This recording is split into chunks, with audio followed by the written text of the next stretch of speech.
Bienvenidos a esta catequesis que vamos a tener en el día de hoy, que hemos querido titular La Parroquia Casa de la Solidaridad. Comencemos por pedirle al Espíritu Santo que descienda sobre nosotros en esta noche para que esta catequesis sea muy fructífera para todos nosotros y nos llene con la gracia de la sabiduría y nos permita vivir este momento con fe y esperanza. En el nombre del Padre, del Hijo y del Espíritu Santo. Amén. Invoquemos la presencia del Espíritu Santo sobre todos nosotros. Ven, Espíritu Divino, manda tu luz desde el cielo. Padre amoroso del pobre, don en tus dones espléndido, luz que penetra las almas, fuente del mayor consuelo. Ven, dulce huésped del alma, descanso de nuestro esfuerzo. Tregua en el duro trabajo, brisa en las horas de fuego. Gozo que enjuga las lágrimas y reconforta en los duelos. Entra hasta el fondo del alma, divina luz, y enriquécenos. Mira el vacío del hombre si tú le faltas por dentro. Mira el poder del pecado cuando no envías tu aliento. Riega la tierra en sequía, sana el corazón enfermo, lava las manchas, infunde calor de vida en él. Toma el espíritu indómito, guía al que tuerce el sendero. Reparte tus 7 dones según la fe de tus siervos. Por tu bondad y tu gracia, dale al esfuerzo su mérito. Salva al que busca salvarse y danos tu gozo eterno. Amén. Comencemos este tema iluminados por la lectura del libro del Levítico, en el capítulo 19, versículos del 1 al 2 y del 11 al 18. Habló Yahvé a Moisés diciendo: habla a toda la comunidad de los israelitas y diles: sean santos, porque yo, Yahvé, su Dios, soy santo. No robarán, no mentirán, ni se defraudarán unos a otros. No jurarán en falso por mi nombre, profanarían el nombre de tu Dios. Yo soy el Señor. No oprimirás a tu prójimo, ni lo despojarás. No retendrás el salario del jornalero hasta el día siguiente. No maldecirás a un mudo, ni pondrás tropiezo ante un ciego, sino que temerás a tu Dios. Yo soy el Señor.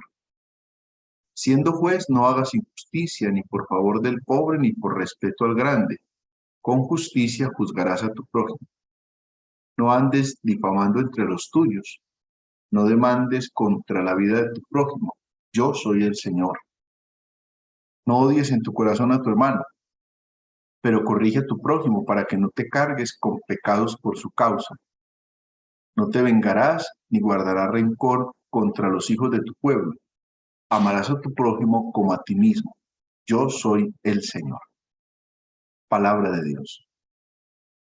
Este texto del libro del Levítico hace parte del llamado Código de Santidad y recalca especialmente los preceptos en relación con los hermanos, porque debe llevarnos a la purificación del alma. Fíjense ustedes cómo parte de la premisa que le hable Moisés a toda la comunidad, que les debe decir que la tarea de cada uno es ser santos, porque Dios, el Señor, es santo. Y para eso señala una serie de elementos. No han de robar, no han de defraudar unos a otros, no jurarán en falso el nombre del Señor, no oprimirán al prójimo, no van a retener el salario del jornalero hasta el día siguiente, no han de maldecir al mudo, no han de poner tropiezos al ciego, sino que han de ser temerosos del Señor. El que es juez ha de obrar con justicia. No debemos difamarnos unos a otros. No debemos odiar de corazón al hermano. Al contrario, lo debemos corregir. No debemos tener sed de venganza ni guardar rencor contra los hijos que hacen parte de la comunidad. Como pueden ver, está invitando a un comportamiento comunitario al que no solamente está llamado el Antiguo Testamento, sino que de modo particular estamos llamados todos nosotros a vivir la bondad, que es un fruto del Espíritu, a vivirla desde una realidad interior que se manifiesta en la realidad exterior. Pero además, desde el principio, advierte que no es en individual que el Señor está llamando, sino que es en la experiencia comunitaria. Este elemento tiene que ser muy importante para que nosotros lo consideremos, porque estamos llamados a vivir la experiencia de Dios a partir de la realidad comunitaria. Y para eso vamos a considerar tres elementos importantes. El primero es que Dios nos congrega como comunidad. El segundo es que la experiencia de la comunidad nos exige un compromiso con los hermanos. Y el tercero, nos hemos de apoyar en los principios de la doctrina social de la Iglesia para vivir un camino en comunidad. Consideremos el primero, Dios que nos congrega como comunidad. Si nosotros miramos la Sagrada Escritura en su conjunto, nos damos cuenta que toda la Sagrada Escritura es una invitación a vivir la experiencia de comunidad. En el Antiguo Testamento, la comunidad es el pueblo de Israel. En el Nuevo Testamento, la comunidad es la Iglesia. Incluso los dos testamentos van a tener una simbología en la relación esponsal. En el Antiguo Testamento, Yahvé es el esposo, el pueblo de Israel es la esposa. En el Nuevo Testamento, Cristo es el esposo y la Iglesia es la esposa. Así lo vemos nosotros en la carta a los Efesios que se nos presenta. Nos indica entonces desde el principio que la fe no se puede vivir en el aislamiento o en la soledad, sino que trae consigo un llamamiento profundo a vivir en comunidad. Dios que nos constituye como pueblo, un pueblo que tiene diversidad de personas. Dentro del pueblo hay una universalidad de genios, de sentimientos, de habilidades.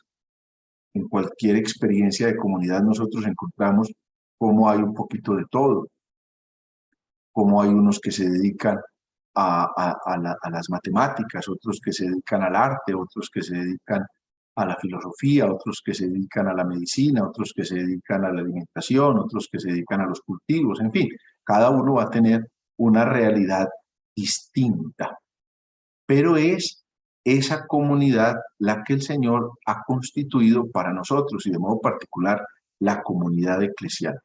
Vivimos en el mundo actual una realidad muy compleja para poder vivir el Evangelio y es que pretendemos vivir una experiencia de individuos sin comunidad y eso es imposible de vivir. Nosotros vemos, por ejemplo, que Cristo mismo constituye 4 tipos diversos de comunidad. En primer lugar, constituye la comunidad familiar que él conformó con San José y con la Santísima Virgen, con los demás parientes que seguramente eran cercanos a ellos. En segundo lugar, vemos que Jesús constituye una comunidad de amigos. Los más notorios son la comunidad de Betania, donde están Marta, María y Lázaro, que eran hermanos. Encontramos nosotros varios episodios que nos relatan vivencias de Jesús en esa comunidad de amigos. Vemos incluso cómo Marta era tan cercana a Jesús que hasta lo regaña cuando le manda a decir que su amigo Lázaro estaba enfermo de muerte. Jesús no llega inmediatamente, sino que se queda 4 días más. Cuando Jesús llega y lo encuentra ya muerto, Marta va y le dice, pero yo no te mandé decir que tu amigo estaba muriendo, ¿por qué no viniste en el acto? Fíjese que es una relación que solo genera la cercanía de amigos. La tercera comunidad que Jesús crea es la comunidad de los discípulos, que son muchísimos. Hay hombres y mujeres, incluso en uno de los episodios se nos narra que Jesús mandó a 72, los mandó a anunciar la buena nueva. Y luego la cuarta comunidad es la comunidad de los apóstoles. Los apóstoles son los que son enviados con poderes. Ese es un grupo de 12 que Jesús saca del grupo de los discípulos y que los escoge después de vivir un momento profundo en la noche, un momento profundo de oración. Esas 4 comunidades en las que Cristo vive, comparte su experiencia de Dios, nos muestra que nosotros no podemos vivir la vida sin los demás. Al contrario, estamos todos llamados a experimentar, a compartir esa experiencia comunitaria. Lo que no significa que todos tengamos que ser iguales, ni que todos tengamos que pensar de la misma manera, ni que todos tengamos que caminar del mismo modo. La comunidad brota de una realidad que nos unifica. Todos somos hijos, y somos hijos gracias al Hijo. Somos hijos por el sacramento del bautismo. Eso nos da unidad. Tenemos un solo Señor, tenemos una sola fe, tenemos un solo bautismo. En la iglesia no es que cada uno crea lo que le parece. Tan así que los domingos y en las grandes solemnidades, la comunidad cristiana profesa la fe y la fe es una sola, es la misma. Nosotros hacemos la profesión de fe. Creo en un solo Dios, Padre Todopoderoso, etcétera, que se hace en diversas lenguas. Quienes tienen la oportunidad de participar en una Eucaristía en otra lengua, cuando va rezando la misa en los diferentes momentos, pues uno lo va haciendo en la lengua que sabe, pero vemos que estamos profesando la misma fe. Ahí es importante volver a considerar el credo. Ya hace algunos meses, tal vez más de un año, que dimos una catequesis donde o varias catequesis donde explicamos el sentido mismo del credo. Ustedes las pueden ver que están en el canal de YouTube de la parroquia. Pueden volver a mirar esas catequesis y van a encontrar que ese es el fundamento de nuestra fe. Nosotros no somos como pescando en la fe, a ver de dónde nos viene un poquito del cristianismo, un poquito del judaísmo, un poquito del islamismo, un poquito de religiones orientales, sino que estamos en respuesta de la experiencia revelada por Cristo, de la experiencia de Dios revelada por Cristo.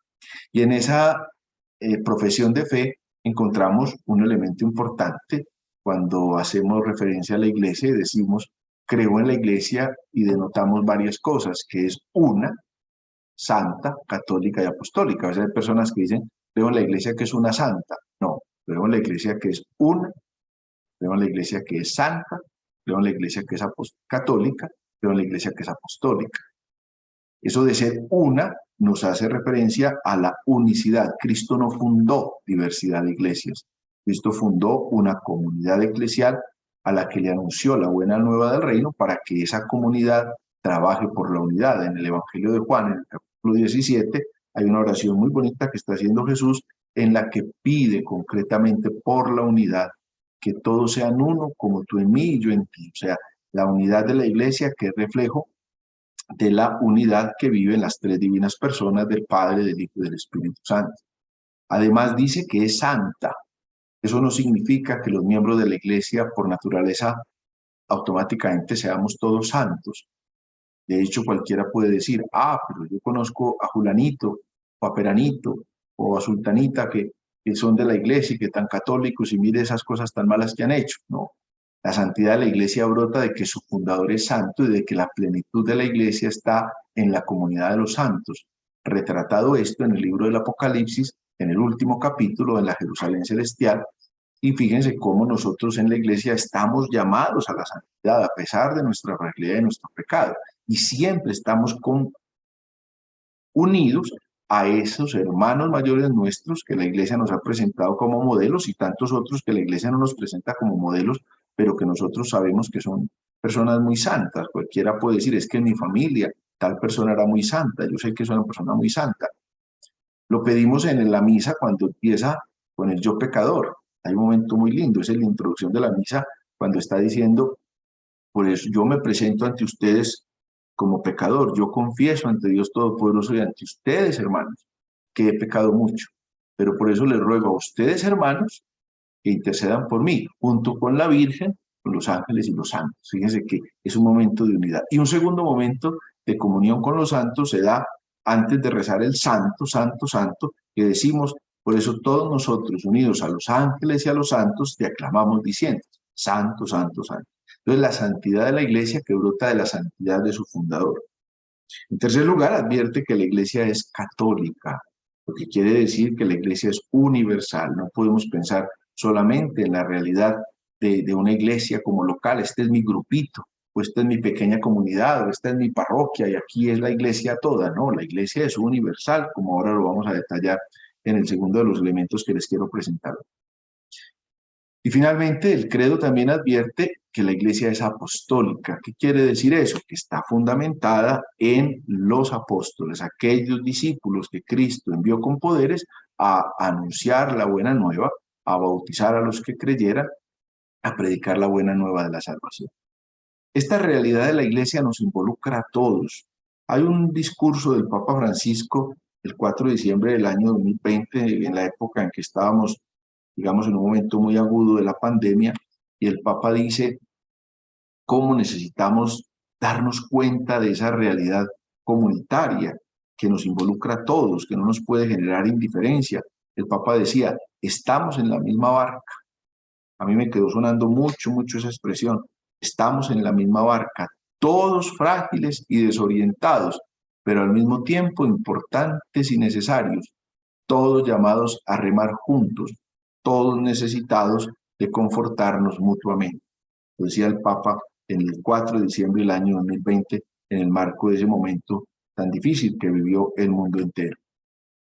Somos entonces el pueblo de Dios y eso nos tiene que llenar de gozo, de sentirnos que no estamos solos, de sentirnos que estamos en la experiencia de la comunidad, que todos hemos sido convocados, que todos somos llamados a la fraternidad, que todos estamos reunidos en un solo cuerpo, estamos unidos por el mismo espíritu, aunque haya diversidad de funciones y de carismas, todos estamos llamados a vivir esa experiencia de la comunidad. Entonces ese es el primer elemento que los invito a considerar hoy. Dios nos congrega como comunidad. Ninguno de nosotros puede sentirse aislado en la experiencia de Dios. Nos debemos sentir en la eclesía, es decir, en la experiencia de la comunidad.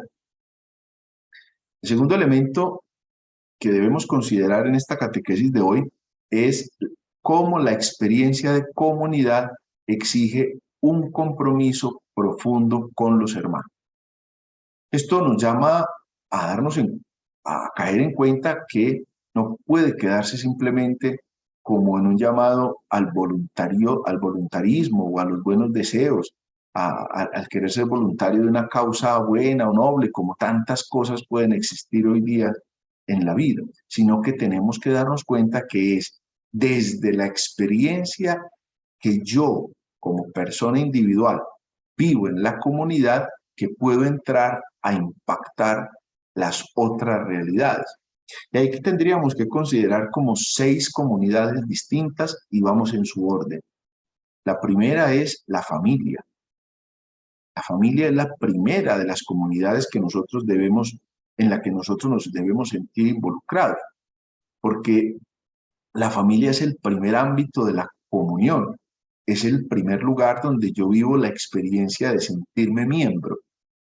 Dense cuenta cómo en la familia ninguno sobra y ninguno puede decir yo soy más familia que usted porque yo llevo más años que usted.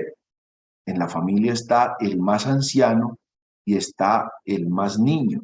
Todos somos parte de esa misma realidad familiar. En la familia hay un vínculo muy estrecho, que es el vínculo que se genera a partir del vínculo de sangre, lo que se llama consanguinidad, o también del vínculo que surge del matrimonio válido, lo que se llama afinidad. Formamos una comunidad familiar en la que cada uno está llamado a dar desde lo que es y a asumir la responsabilidad que tiene dentro de la familia. Cada uno miembro de la familia, pero en esa familia hay uno que es el papá, hay otra que es la mamá, hay otro que es el hermano, hay otro que es el tío, hay otro que es el sobrino. Cada uno desde un ámbito distinto, pero todos miembros de una misma familia. Y ahí que en la familia todos nos sentimos comprometidos con los demás miembros de la familia. Démonos cuenta que yo no puedo decir la familia soy yo. Eso sería es como un eufemismo, una cosa falsa.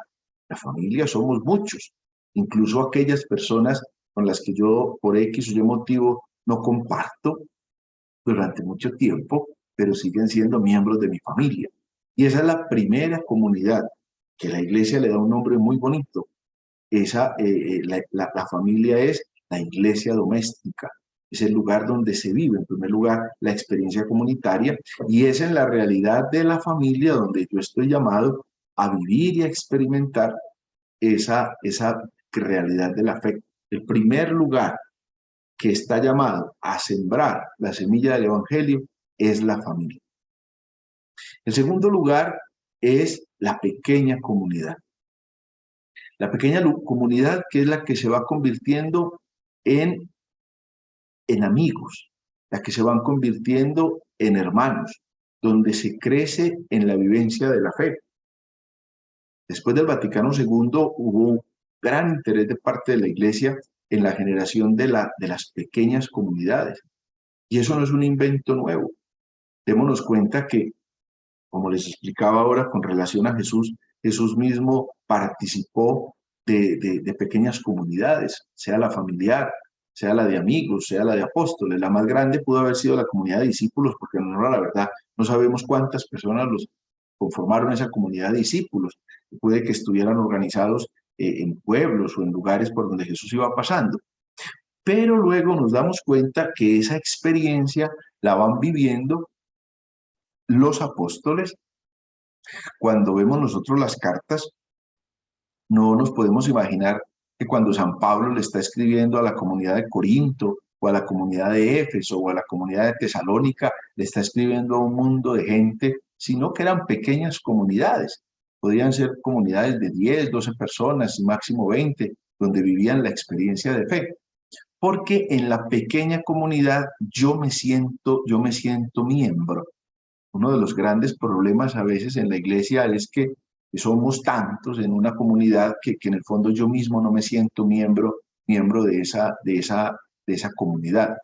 Y ahí la insistencia de vincularnos a pequeñas comunidades donde podamos vivir la experiencia de Dios. La pequeña comunidad que no es un espacio para recibir conferencias, no, es que eso es un colegio, o eso es una academia, o eso es una universidad. No es el lugar donde voy a que un líder me hable y el líder me despache y me termina, no. Es que la comunidad la crean todos los hermanos. Obviamente, como en toda organización social, debe haber alguno o algunos que coordinan, que presiden, que animan, que motivan, que organizan las diferentes reuniones que se tienen, pero en el fondo la comunidad la vamos creando todos. ¿Por qué? Porque todos nos vamos sintiendo hermanos y todos vamos sintiendo la posibilidad de vivir la fe en esa pequeña comunidad. Y ese es el segundo espacio al que todos estamos llamados a participar para poder vivir la experiencia de Dios.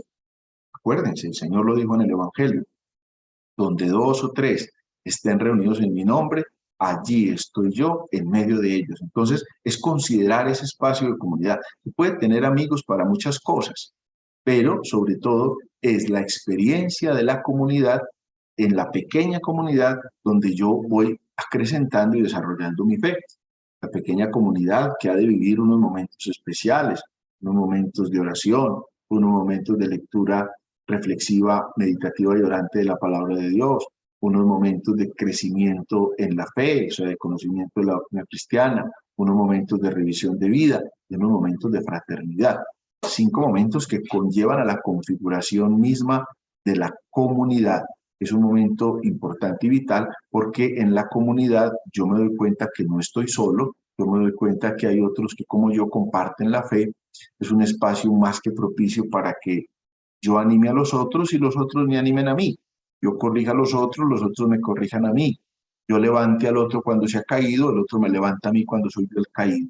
Entonces ese segundo momento es un momento muy importante porque es el momento de vivir con otros hermanos en pequeña comunidad la experiencia de Dios. Un tercer momento, un tercer espacio de comunidad viene siendo la parroquia.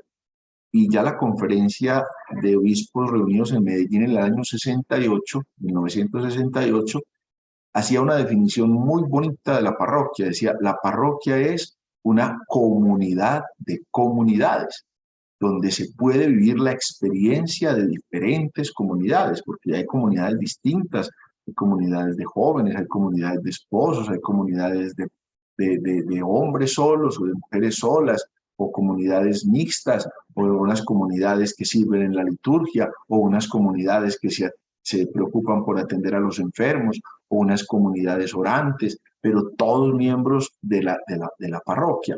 A veces, lastimosamente, pensamos o reducimos la parroquia a la figura del párroco, pero si nosotros somos conscientes, en una parroquia el porcentaje mínimo lo tiene un párroco, porque yo estoy en una parroquia donde pueden haber 10.000 o 15.000 o 20.000 personas y es un párroco.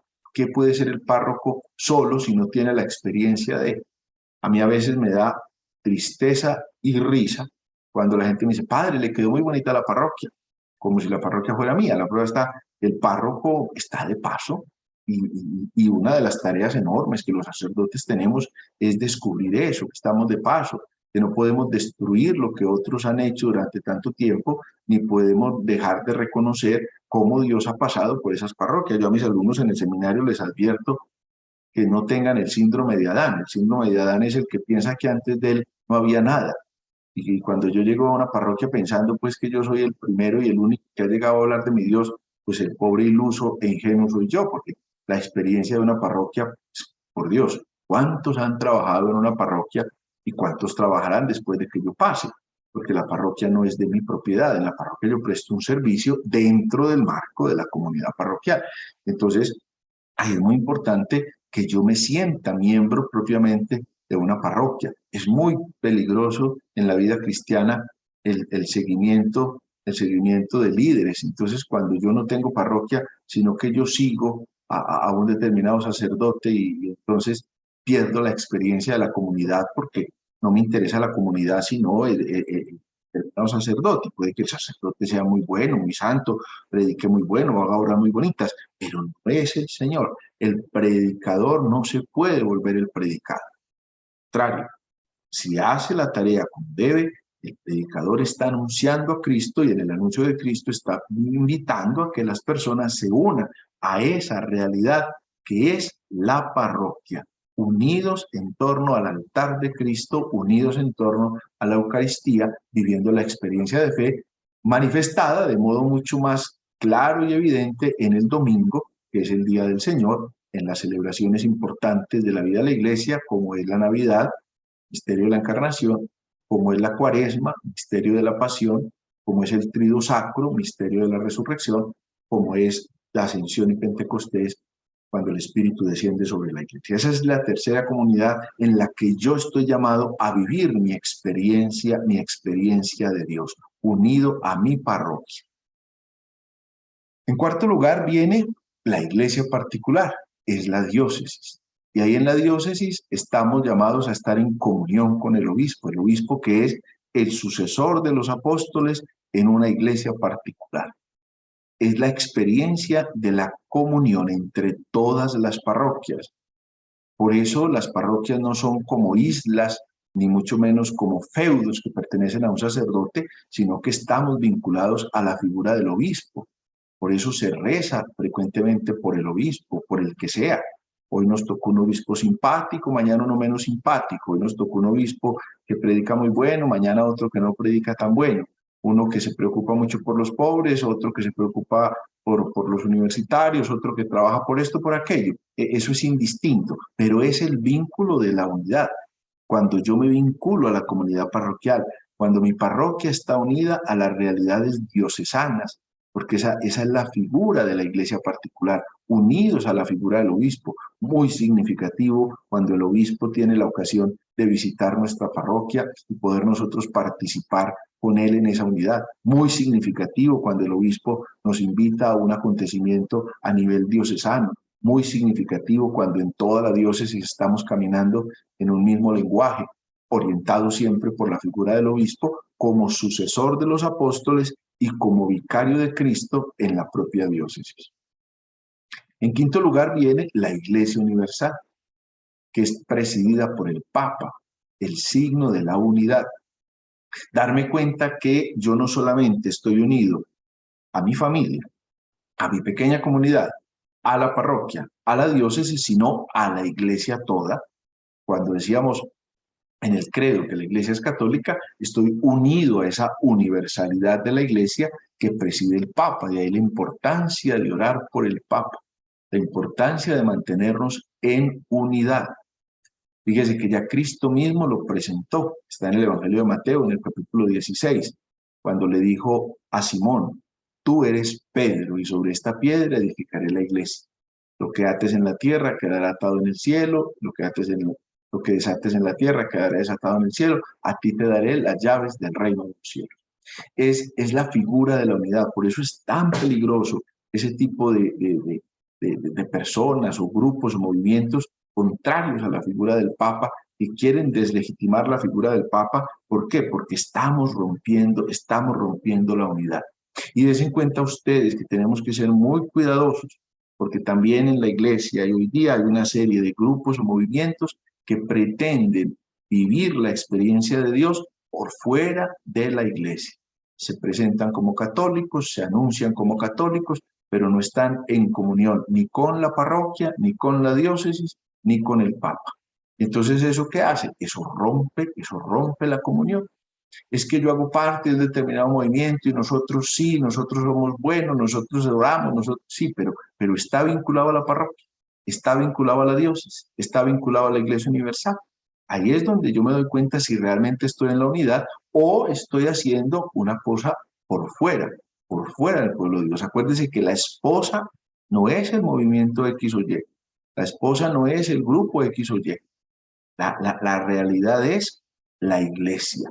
Cuando yo encuentro a veces alguna persona que pretende que un movimiento, que un retiro, es que yo soy de tal grupo. No, yo soy de la iglesia, yo soy católico, yo soy miembro de la comunidad cristiana, que vivo mi experiencia en una o en otra realidad. Sí, pero si estamos en comunión, si no estamos en comunión, no estoy viviendo una experiencia realmente eclesial. Y finalmente, la sexta realidad donde nosotros tenemos que vivir esta experiencia de compromiso con los hermanos es la sociedad, aquella que está por fuera de la vida de la iglesia, aquella que no ha recibido el bautismo, aquella que no conoce la fe. Pero démonos cuenta que es que los cristianos estamos llamados a ser en el mundo sal y luz. Los cristianos estamos llamados a ayudar en la construcción de esa verdadera familia humana. Por consiguiente, es la experiencia de comunidad la que nos exige un compromiso con los hermanos, empezando por la familia, siguiendo por la pequeña comunidad, siguiendo en la parroquia, siguiendo en la diócesis, siguiendo en la Iglesia Universal y siguiendo en la sociedad humana que no conoce o no acepta o no quiere reconocer a Cristo como Dios y Señor. Y en tercer lugar, nosotros debemos descubrir los principios de la doctrina social de la iglesia, que son un camino para vivir esa comunidad. Y hay 4 principios que nos presenta la doctrina social de la iglesia, que es importante que nosotros trabajemos y consideremos en esta realidad de la parroquia como casa de la solidaridad. En primer lugar está el principio del bien común. En segundo lugar, el de la subsidiariedad. En tercer lugar, el de la participación. En cuarto lugar, el de la solidaridad. ¿Qué podemos entender por cada una de estas? En primer lugar, el bien común. Tenemos que pensar en la dimensión social y comunitaria del bien moral. Es decir, el bien al que estamos llamados todos los seres humanos. El Concilio Vaticano II, definiendo precisamente el bien común, dice: es el conjunto de condiciones de la vida social que hacen posible a las asociaciones y a cada uno de sus miembros el logro más pleno y más fácil de la propia perfección. ¿Por qué? Porque la finalidad del hombre es hacer el bien, pero la finalidad de la sociedad es el bien común. El bien común es el que nos hace capaces de pensar más allá de nuestras propias necesidades. El descubrir que los bienes de la tierra son para todos. El descubrir que el fin debe ser integral de la persona humana. Cuando el bien individual se impone o desconoce el bien común, entonces nos perdemos. Cuando nosotros hablamos de los políticos o los gobernantes deshonestos, ¿qué es lo que estamos reclamando? Que en ellos prioriza el bien particular que no el bien común. Y así tantas cosas. Piense usted, ¿qué importa que yo tire las basuras a la calle? Yo me deshice de las basuras, sí, pero entonces el resto de la comunidad sufre el desorden suyo.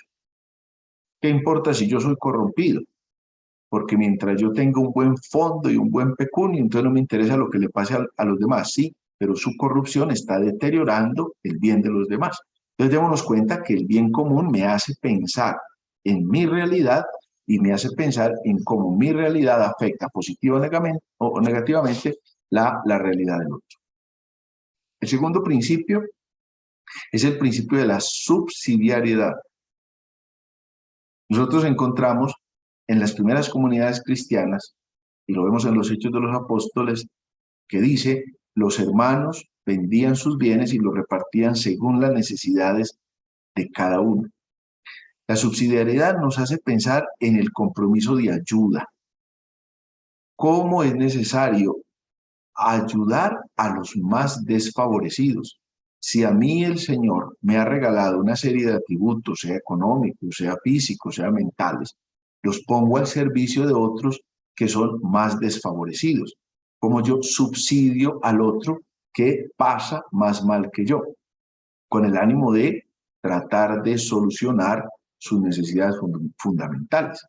Entonces es el subsidio que yo puedo dar desde mi realidad. Estoy invitado a compartir mis bienes, y no estoy hablando solamente de bienes materiales. Piensen en las obras de misericordia, es que las obras de misericordia son las que más nos ayudan a comprender esta realidad. Estoy llamado a subsidiar a aquel que por uno u otro motivo tiene menos bendiciones, digámoslo así, o menos posibilidades que las que tengo yo. Puede que yo esté bajo techo y no esté padeciendo las inclemencias del clima.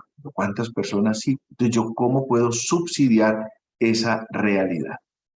El tercer principio es el de la participación, que nos recuerda que cada uno tiene un lugar en el cuerpo de Cristo. Nos debe llevar a darnos en la justa medida, a darme cuenta de que yo estoy llamado a participar en la construcción de una mejor sociedad. Yo estoy llamado a involucrarme en la realidad de la comunidad. Ahora lo definía en 6 comunidades distintas. En cada uno yo estoy llamado a participar. En mi familia, yo no soy un ente aparte. Yo estoy llamado a participar de la realidad familiar. Eso no significa que lo tengo que hacer todo. No, cada uno da desde lo que es, desde lo que tiene, desde lo que sabe. En la pequeña comunidad, yo no me quedo como uno que va a oír una conferencia a ver qué me van a decir. Yo hago parte de esa pequeña comunidad y participo con lo que sé, con mis aportes, con mi ser humano integral. En la parroquia, no me quedo tampoco esperando a ver el párroco qué me va a dar, sino que yo me siento miembro de esa parroquia y participo activamente de la parroquia en las diferentes realidades que la parroquia puede tener, sea en el área litúrgica, sea en el área caritativa, sea en el área evangelizadora, sea como catequista, sea como miembro de un grupo de oración, en fin, en la parroquia, en la diócesis. Tampoco me quedo brazos cruzados esperando a ver el obispo qué va a decir, sino que me siento miembro de esa iglesia particular y puedo participar en realidades que van más allá de los límites de mi parroquia, pero dentro de la iglesia particular. En la Iglesia Universal lo mismo, no es que la Iglesia Universal sea del Papa, no, el Papa la preside, pero somos todos los que estamos aportando, y de ahí la importancia de sentir dolor por lo que le pasa al otro. Piensen ustedes en la figura de San Pablo cuando compara la iglesia con un cuerpo. Cuando un miembro sufre, todos sufren con él. Y finalmente, en la sociedad humana, los cristianos vivimos en el mundo. No significa que acogemos y aceptamos todas las cosas del mundo, porque hay cosas que van contrarias al Evangelio. Pero entonces, ¿yo qué participo? ¿Cómo voy? Algunos piensan que la única participación es votando, y ¿qué importa? ¿Yo qué importa por quién voto? No tiene sentido. No, además de votar también, cómo mi trabajo construye sociedad, cómo mi criterio construye sociedad, cómo cuando yo voy a elegir unos líderes tengo que pensar en el sentido social de lo que ahí está pasando.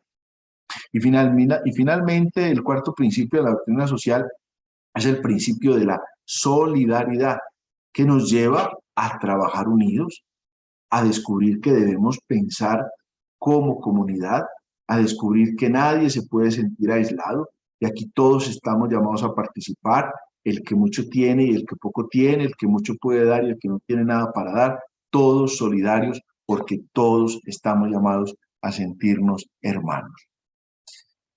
Hay entonces hoy una oportunidad para nosotros crecer, y por eso le pedimos al Señor en uno de los textos de la misa que nos dé entrañas de misericordia frente a toda miseria humana. Y le dice el sacerdote en nombre de la comunidad: inspíranos el gesto y la palabra oportuna frente al hermano solo y desamparado. Ayúdanos a mostrarnos disponibles ante quien se siente explotado y deprimido. Que tu iglesia, Señor, sea un recinto de verdad y de amor, de libertad, de justicia y de paz, para que todos en ella encuentren un motivo para seguir esperando. Que quienes te buscamos sepamos discernir los signos de los tiempos y crezcamos en la fidelidad al Evangelio. Que nos preocupemos de compartir en el amor las angustias y las tristezas, las alegrías y las esperanzas de todos los seres humanos, y así les mostremos tu camino de reconciliación, de perdón y de paz. Terminemos entonces esta catequesis haciendo esta oración que nos ha sido propuesta desde la Arquidiócesis de Medellín para este mes misionero. Señor Jesucristo, camino, verdad y vida, rostro humano de Dios y rostro divino del hombre. Enciende en nuestros corazones el amor al Padre que está en el cielo y la alegría de ser cristianos. Ven a nuestro encuentro y guía nuestros pasos para seguirte y amarte en la comunión de tu iglesia, celebrando y viviendo el don de la Eucaristía, cargando con nuestra cruz y ungidos por tu envío. Danos siempre el fuego de tu Santo Espíritu, que ilumine nuestras mentes y despierte entre nosotros el deseo de contemplarte, el amor a los hermanos, sobre todo a los afligidos, y el ardor por anunciarte al inicio de este ciclo. Discípulos y misioneros tuyos, queremos remar mar adentro para que nuestros pueblos tengan en ti vida abundante y con solidaridad construyan la fraternidad y la paz. Señor Jesús, ven y envíanos. María, Madre de la Iglesia, ruega por nosotros. Amén. Y la bendición de Dios Padre, Hijo, Espíritu Santo, descienda sobre ustedes y les acompañe.